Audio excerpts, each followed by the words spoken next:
Isang warrant of arrest ang ipinadala ng Pasay City Court para arestuhin ang social media personality na si Tony Fowler ngayong Biyernes, January 19.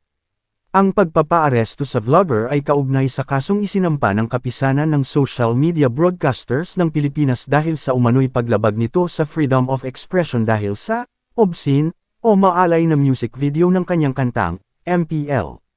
Matatandaang noong September 2023 nang sampahan si Tony ng paglabag sa Article 201 ng Revised Penal Code, in relation to Section 6 ng Republic Act 10175, o Cybercrime Prevention. Nagrekomende naman sa report ng ABS-CBN, agad na nakapagpiyansa si Tony para sa pansamantala nitong kalayaan ilang oras matapos siyang maaresto.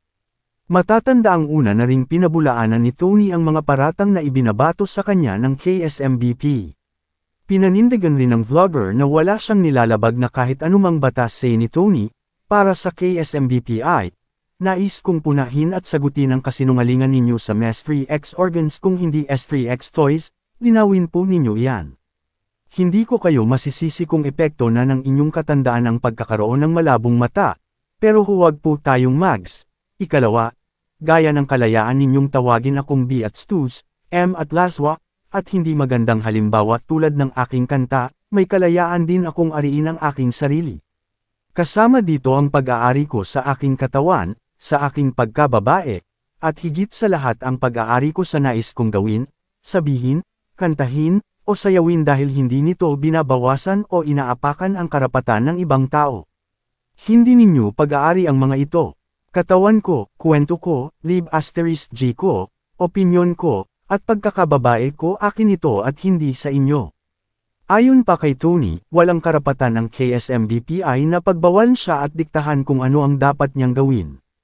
Ikatlo, wala kayong puwang para sabihan at pagbawalan ako. Hindi ninyo lugar ang pagbawalan ng mga babaeng gaya ko, gaya ng pagbabawal ninyo sa aming kilos, pananamit, pati na rin sa pakikipag-usap.